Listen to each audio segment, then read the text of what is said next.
அனைவருக்கும் வணக்கம். அழகு தமிழே அவரது பேச்சு, சமத்துவம் என்பதே அவரது மூச்சு. தென்னாட்டு காந்தியும் இவரே, கதராடையிட்ட கல்வியின் தந்தையும் இவரே, தர்ம வீரரும் இவரே, கர்ம வீரரும் இவரே, அவரே கர்மவீரர் காமராஜரே.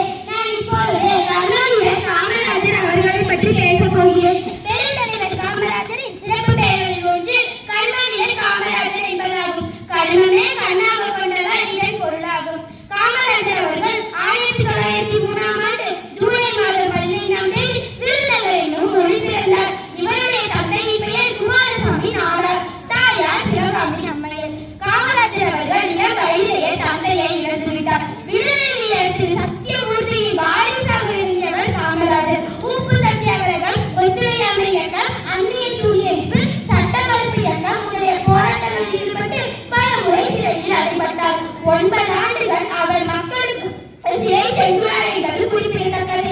காந்திய வழியில் கடமையாற்றிய காமராஜர் 1954 முதலமைச்சராக அரியணையேற்றி மக்கள் அழகு பார்த்தனர். 1954 முதல் 1963 வரை 9 ஆண்டுகள் தமிழக முதல்வராக பணியாற்றினார். கற்கை நன்றே கற்கை நன்றே பிச்சை புகிடும் கற்கை நன்றே என்ற அப்பள்ளி வாக்குப்படி பள்ளி வந்த பிள்ளைகள் பசியார பிச்சை எடுக்கும் தாய்மானே என்று சொன்ன தலைவர் காமராஜர், கல்வியின் மிக்கத்தாம் செல்வம் ஒன்று இல்லையே கண்மணி கேரளன் என்ற சொல்லையே என்ற பாவேந்தர் பாரதிதாசன் வரிகளுக்கு ஏற்ப காமராஜர் முதலமைச்சரானதும் அனைத்து குழந்தைகளுக்கும் தொடக்க கல்வி இலவசமாக்கப்பட்டது. பள்ளி இல்லாத ஊர்களில் எல்லா பள்ளிகளை திறந்தார். இலவச கல்வி திட்டத்தை அறிமுகம் செய்தார். ஏழை பணக்காரன் வேறுபாடு இருக்கக்கூடாது என்பதற்காக பள்ளியில் சீருடையை கட்டாயமாக்கினார். கட்டாய கல்வி, இலவச கல்வி, இலவச மதிய உணவு திட்டம் என பல திட்டங்களை உருவாக்கி ஏழை எளிய மக்களின் வாழ்வின் முன்னேற்றத்தை ஏற்படுத்தினார். வையத்துள் வாழ்வாங்கு வாழ்ந்தவர் வானுரையும் தெய்வத்துள் வைக்கப்படும் என்ற வள்ளுவரின் வாக்குப்படி அறநெறியில் நின்று வாழ்ந்த காமராஜரின் ஆட்சி காலம் தமிழகத்தின் பொற்காலம் என்று அழைக்கப்படுகிறது.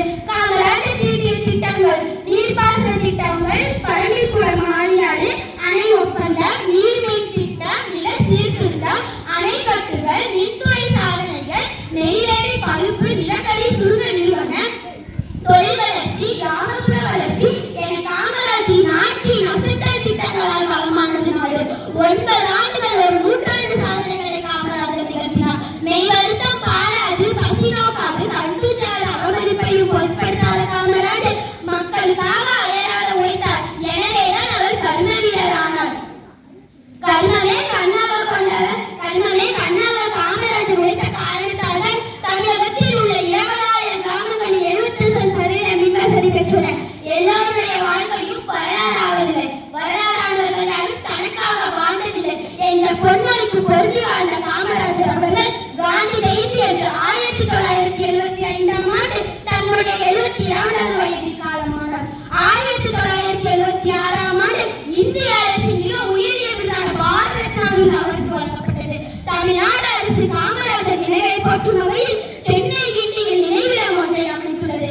காமராஜரின் சிறப்பு பெயர்கள்: பெருந்தலைவர், தமிழக காந்தி, படிக்கால விதை, ஏழை பங்காளர், கல்விகள் சேர்ந்த காமராஜர், கருப்பு காந்தி, கலா காந்தி, அதாவது கிங் மேக்கர் என பல சிறப்பு பெயர்களால் அழைக்கப்படுகிறார். கர்ம வீரராய் மக்கள் மனதில் நிலைத்தவரே, கல்வி கண் திறந்த கல்வி தந்தையே, அணைகள் பல கட்டி தாகம் தீர்த்தவரே, தன்னலம் வாழ பிறர் நலம் துறந்தவரே, பெருந்தலைவர் காமராஜரே, நித்தமும் நாமும் போற்றி வணங்குகிறோம் என்று கூறி எனக்கு வாய்ப்பளித்த அனைவருக்கும் நன்றி கூறி எனது உரையினை